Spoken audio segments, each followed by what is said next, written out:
Robert Kiyosaki has a definition of business. Pag nagsari-sari store na ba ako, negosyante na ba ako? Hindi. Ang definition niya in a business is dalawa, sabi niya, no?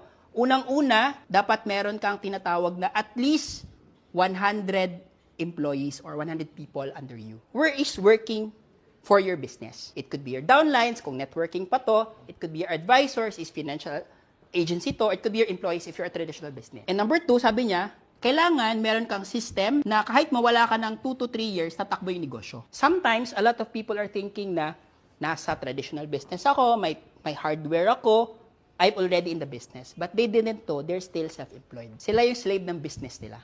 Hindi siya totoong business. And what you need to become financially successful is to really be here. And once you make money, where you put your money? You put it here. And once you made money, where you will put it? You put it again here. Kaya, the rich is getting richer, and the poor is getting poorer. Gets niyo yun? The poor is getting poorer, di ba? Mag-i-employed, magsa-sideline, mag-i-employed. But the rich is getting richer, magne-negosyo, mag-i-invest, kumita, magne-negosyo ulit. Gets niyo yung point niya.